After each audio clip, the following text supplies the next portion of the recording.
Magandang umaga, magandang tanghali, magandang gabi. Good morning, good afternoon, good evening. Ang topic natin ay lingguhang layunin, ang susi sa pananatiling consistent. Weekly goals, the key to staying consistent. Maraming salamat sa ating Patreon community. Salamat sa inyong suporta. Thank you to our Patreon community. Thank you for your support. Simulan natin sa bokabularyo. Vocabulary. Layunin. Goal. Layunin. Ang layunin ko ngayon ay matuto ng 5 bagong pariralang Tagalog. My goal is to learn 5 new Tagalog phrases. Pananagutan. Accountability. Ang pagtatakda ng lingguhang layunin ay nakatutulong sa pananagutan mo sa sarili. Setting weekly goals helps you stay accountable to yourself. Progreso. Progress. Nakikita ko ang aking progreso sa pag-aaral ng Tagalog sa pamamagitan ng araw-araw na pagsasanay. I can see my progress in learning Tagalog by practicing every day. Pag-unlad, growth, or development. Ang pagbabasa ng libro ay nakatutulong sa iyong personal na pag-unlad. Reading books helps with personal growth. Our next word is technique.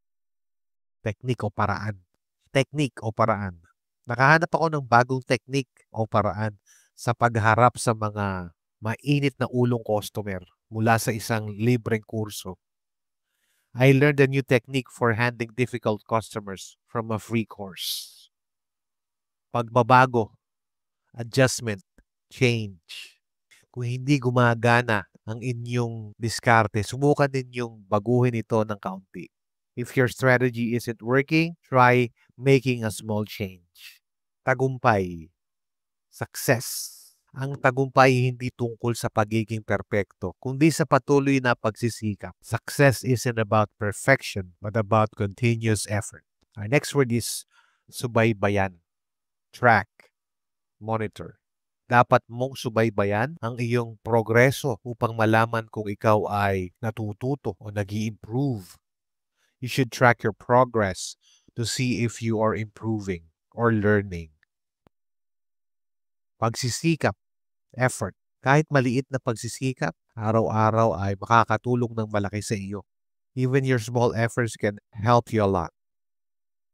So pag-usapan natin ang layunin na makakatulong sa atin sa pagiging consistent. So mabuti pala na magkaroon tayo ng weekly goals. It's important to have weekly goals. It could help us a lot. Makakatulong to sa focus natin. It will help us in our focus. Makakatulong to sa pagiging consistent natin na nabanggit na kanina. It will help us be more consistent.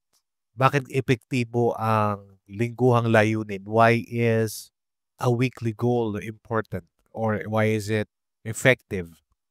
Ang isang linggo ay sapat na para makita mo yung progress mo at maikli lang siya para makapag-adjust ka naman, para baguhin mo yung mga nagawa mong mali. A week is long enough to make progress but short enough to adjust quickly if you need to adjust. Hindi yung katulad ng isang buwan o every 3 months o every year. Yung lingguhang layunin ay nakatutulong sa iyo para mapanatiling on track ka. Unlike monthly or quarterly or yearly goals, weekly goals can help you stay focused. So, mga example, pag-aaral ng wika, learning a language. Meron ka nang matututunan sa isang linggo. Say, phrases, for example, in Tagalog, magagamit mo na yon. Katulad nito, magagamit mo na siya in a week. You can learn 5 new Tagalog phrases in a week and then you could use them in conversation. So yun, pwede mong magamit yung Tagalog phrases and use them in conversation. Sa isang buong linggo na yun, in that 1 week, you could have like 5 phrases and use it in that same week, in just 1 week. So for example, ikaw, nag-aaral ka na makipag-usap sa Tagalog sa asawa mo. Yung goal mo magkaroon ng conversation sa kanila. Sabihanan mo siguro sa loob ng isang buwan o isang linggo. Iklian na natin. Kaya makakatulong to sa'yo. So if you're learning Tagalog and you want to talk to your wife's family, for example, that's your goal. 1 week is good enough to hold a conversation with your family or with your wife's family. Pwede rin na bumuo ng social media presence sa loob ng isang linggo. Although maikli pa yun, pero pwede. Pwede ka mag-post ng mga video. So kung ayaw mo naman ng video, pwede ding audio lang or pwede mga pictures lang. Di ba? Pwede yan sa TikTok, sa Facebook, sa YouTube. You can post on social media in that week, in that 1 week. You could post videos, audio on Facebook or Twitter. So you could post like a few contents. Para naman sa isang songwriter, pwede kang mag-practice, mag-record ng kanta sa isang buong linggo. Dahil sa isang linggo lang siya, pwedeng practice lang din or pwede mong i-record yun o pwede kang sumulat lang ng kanta sa buong isang linggo na yun. So makakatulong yun. So if you're a songwriter, you could write a song, you could practice one song in a week, or you could record a song. It all depends on you. So the thing is, use that 1 week. So, paano bang mananatiling consistent? How can we stay consistent? Pwede mong isulat, gumamit ka ng journal. You could write it down and use a journal.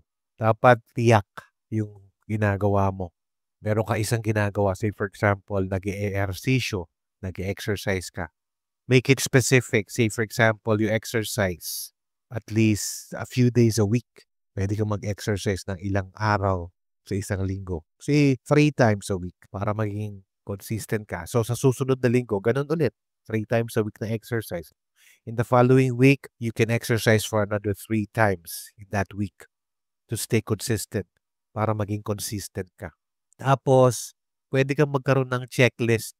You can have a checklist kung ilan na yung nagagawa mo for that particular week, yung exercise o yung kung ano mang activity na yon. So, you can have a checklist for that certain week. So, you could track what exercises or what things you have done for that week, whatever it is.